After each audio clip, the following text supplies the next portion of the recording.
কুলফি মালাই, কুষ্টিয়ার বিখ্যাত কুলফি মালাই। আমাকে ঘর থেকে বের করার জন্য এই শব্দটুকুই যথেষ্ট ছিল। মানে প্রেমিকের টানে আমি নিচে নেমে আসছি, ব্যাপারটা হয়ে গেছে এমন। আসলে অনেক দিন নিজের লোভটাকে কন্ট্রোল করে রাখছি। মানে ঋতুপর্ণ আসার আগে থেকে সবাই আমাকে একদম না করে দিছে যে ঠান্ডা খাওয়াই যাবে না। তারপরেও আসলে খুবই বাধ্য মেয়ের মতো আমি খাই নাই। কিন্তু আজকে বাসায় কেউ নাই, এই সুযোগে আসলে নিজেকে কোনোভাবেই কন্ট্রোল করতে পারি নাই। কেন কন্ট্রোল করবো, এখন তো ঋতু চলে আসছে। আর ঠান্ডা লাগলে কিছু করার নাই। আর এই গরমের স্বস্তির মানেই হচ্ছে আইসক্রিম। আর এতদিন পর আসলে কুলফি আমি দেখে নিজের লোভটাকে না আমি আর কোনোভাবেই কন্ট্রোল করতে পারি নাই। এখানে কয়েক প্রকারের কুলফি ছিল, কয়েকটা স্পেশাল, নন স্পেশাল, যাই হোক যেহেতু খাচ্ছি স্পেশালি খাবো।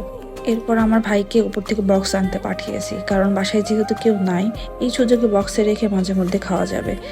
তো এত বেশি মজা ছিল, এত স্বস্তিতে খাইছি যেটা বলার বাহিরে।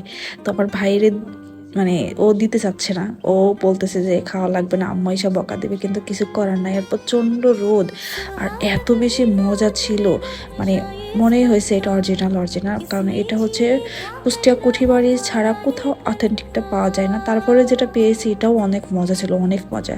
আর সবাইকে কুলফির দাওয়াত থাকলো, চলে আসবেন কুষ্টিয়া। আসসালামু আলাইকুম।